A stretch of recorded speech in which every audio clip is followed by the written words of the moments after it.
दे दीजिए। अच्छा चलो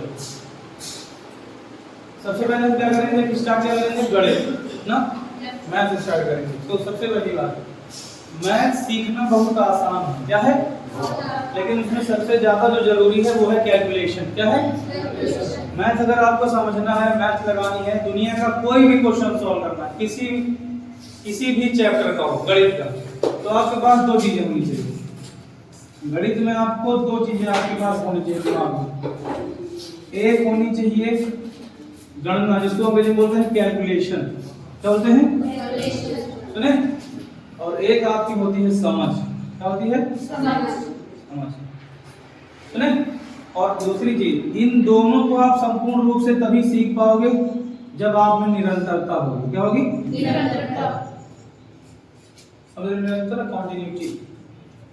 मतलब कहने का ये है कि अगर आप क्लास मिस कर रहे हैं, देखो आज वैसे भी 10 मिनट लेट ही जानबूझ के की, पहला दिन था, हम चाह रहे थे किसी का छूटे ना, लेकिन कल से अगर किसी को 9 बजे के बाद कुछ भी मतलब देर होती है तो उसका जोखिम वो खुद उठाएगा। जिस हिसाब से 9 बजे क्लास है, उस हिसाब से और जल्दी चलिए, हम 8:30 मान के चलते कि 8:30 पहुंचे, ठीक है, क्योंकि शुरुआत की क्लास होती थी। अपना बैग सही से रख दीजिए, बैठिए आराम से, एक चेयर और मंगा दिया। सुनो, तो कहने का मतलब ये है कि आपको क्लास मिस नहीं करनी है, ये आप जिम्मेदारी बनती है, और लेट नहीं करनी है। और सुनो, शुरुआत के लगभग 15 दिन आपको जरूर से जरूर एक भी क्लास नहीं मिस करनी, वरना आप नुकसान में चले जाओगे। जैसे कि अब तक तैयारी करते आए थे, कुछ नहीं हो पाया, आगे भी नहीं हो पाया, समझ नहीं। तो इस बार कंटिन्यू रहना है लगातार। गणना की अगर हम बात करें और समझ की बात करें, तो सुनिएगा मेरी बात ध्यान से।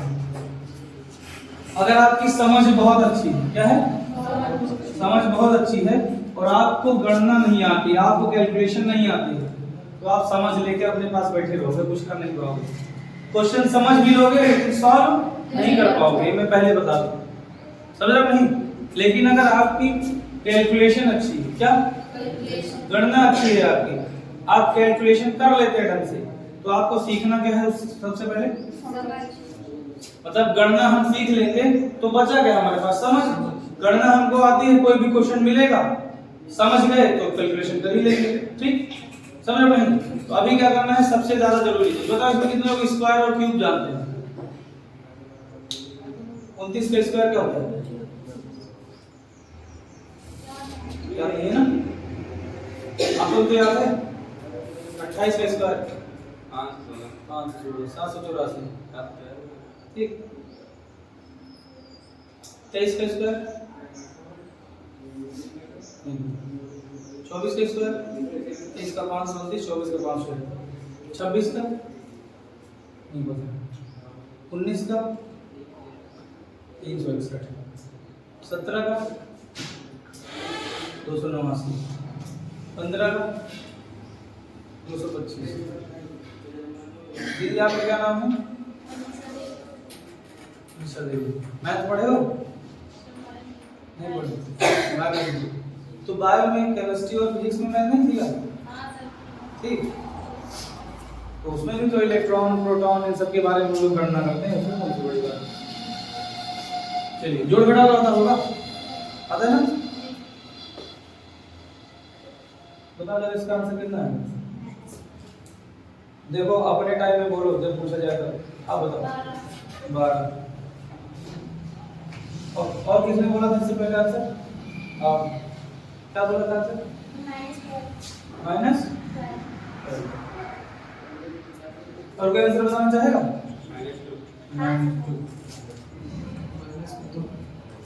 कितने लोगों को पता है -2 है? समझ रहे हो मेरे भारत के युवाओं, बोलो, समझ पाए? यह है महिंद्रा थार चाहिए, महिंद्रा थार, और -7 + 5 पता है, -10 आएगा ना, -2 सर, -2 तो -2 वाले सब सही है, -2 वालों का सही। कैसे हो जाऊं तेरी मोहब्बत में फना, कैसे हो जाऊं तेरी मोहब्बत में फना, बोलो। इसको जोड़ घटाना नहीं आता है भाई, समझ पा रहे नहीं, बुरा मत मानना। Yes sir. तो चलिए मेरी बात ध्यान सुनिएगा। अब 15 दिन कोई ची पी नहीं करेगा। क्या सुने? जैसे जैसे बताएंगे वैसे वैसे करना है। जैसे इधर सुनो, स्क्वायर हम क्यों सुने पता चला? स्क्वायर इसलिए सुने क्योंकि अगर आपको स्क्वायर याद हो जाएंगे तो आपकी रीजनिंग और मैथ दोनों में काम हो जाएगा। आ जाएगा? दोनों में काम हो जाएगा। सुनिए हमारी बात ध्यान से। सबसे पहली बात, कितने लोगों को पता है जोड़ घटाने का नियम क्या है? चलिए, नहीं पता है तब भी पता है तब भी हम इसमें दोबारा एक इधर एक तरफ से लेके चलते हैं। जोड़ घटाव का नियम, गुणे का नियम, भाग का नियम, बराबर का रूल, ये पूरा निपटाते हैं। और प्लस साथ ही साथ स्क्वायर और क्यूब। जितना कहेंगे रटना है उतना आपको रटना है। मैं पहाड़ याद करने के लिए कभी नहीं कहूंगा, लेकिन जितने जरूरी वाले हैं वो जरूर कहूंगा। जैसे 19 सुना किसी ने आपने? 19 सबसे छोटी अभाज्य संख्या क्या होती है? आप बताओ। अभाज्य संख्या 2। ठीक। सबसे छोटी पूर्ण वर्ग भाज्य संख्या क्या है? 4। जो जिन्होंने पढ़ा है वो बता ले, जिन्होंने नहीं पढ़ा उनके दिमाग में। लेकिन अब सुनो, जितना जरूरी है वो हम सब बताते हैं मेरे भाई। 10 से 15 दिन आपको एक एक चीज पे पैनी नजर आपकी होनी चाहिए। ठीक। 15 दिन के बाद आपकी कैलकुलेशन और समझ दोनों हम अच्छी कर देंगे। लेकिन इस 15 दिन के अंदर कोई भी ढील नहीं डालना। जितना कहा जाए रात दिन एक करके रट्टा मार दो बस। ठीक। अब देखो करना क्या है। सबको पता है कि बचपन में जब आप गए, मान लिया स्कूल गए, तो आपको सिखाया क्या गया? प्लस माइनस, बोलो, मल्टीप्लाई, डिवाइड। ठीक। कक्षा 5 तक यही खेल चला। कक्षा 5 तक यही खेल चला। 5 के बाद आपको एक नया चिन्ह मिला। कौन सा? बराबर। ठीक। यानी कक्षा 6 क्लास में आपको ये बराबर मिला और यहीं पर आपको मिलना शुरू हो गया x y z a b c d। याद आया कुछ? यानी अलजेब्रा शुरू हो गई। बोलो, अलजेब्रा मिल जाएगी। और पुराने सारे टॉपिक जैसे कि बहुत में होता है कि अनुवर्ती बताओ, पूर्ववर्ती बताओ, इकाई का अंक बताओ, दहाई का अंक बताओ, वो 5 तक होता है बस। उसके बाद नहीं आता। देखो नहीं, फिर उस पर आधारित प्रश्न आने लगते हैं। कक्षा 8 तक आप ऐसे ही नॉर्मली पढ़ते जाते हो। 9th में आपको नया चैप्टर मिलता है। कौन सा? नए चैप्टर मिलते हैं। बीजगणित के नए चैप्टर, द्विघात समीकरण मिल जाएगा। ठीक। और उसके साथ साथ आपको त्रिकोणमिति भी मिल जाती है। क्या मिल जाती है? त्रिकोणमिति। समझ रहे हो? फिर 9th और 10th सेम चलता रहता है। फिर 11th और 12th में फिर आप कुछ ना कुछ देखते हो कि कुछ नया मिला। पूरी गणित चेंज हो गई। जो गणित आपने 10th तक पढ़ी थी उसमें की केवल कैलकुलेशन ही आपके काम आती है 11th 12th में बस। नहीं समझे? कॉन्सेप्ट और समझ तो आपको नए नए डेवलप करने होते हैं। 11th 12th में किसकी मैथ थी? आपकी थी। बहुत अच्छा। आपने देखा होगा कि 11th और 12th की जो मैथ है उसमें मैक्सिमम जो मैथ है, मतलब मैक्सिमम गणित की जो है वो फॉर्मूले बेस है। देखो नहीं, बिना हर एक चैप्टर पढ़ने से पहले आपको फॉर्मूले याद करो। पहले याद आया कुछ? पहले क्या करो? फॉर्मूले याद करो, तभी आपका चैप्टर आगे खींचेगा, वरना नहीं खींचेगा। ठीक। तो हमको 11th और 12th की मैथ नहीं पढ़नी, लेकिन कैलकुलेशन सारी पढ़ लेनी। समझ रहे हो नहीं? अब देखिए, ध्यान सुनिए।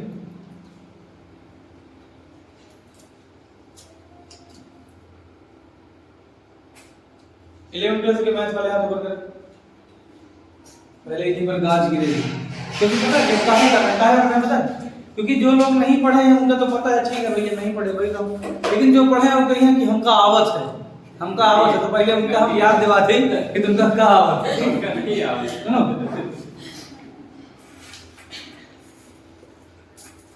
a³ + b³ + 3ab ब्रैकेट में a - b। ठीक। तो ये गलती कहोगे गलती, क्योंकि प्लस वाले में 8 बार प्लस है, माइनस नहीं समझ गए? कोई दिक्कत?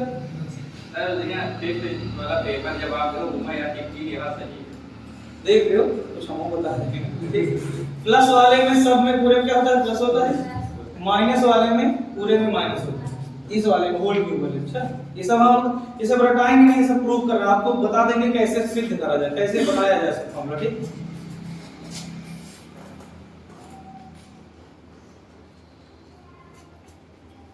एक ब्रैकेट में a + b, एक क्या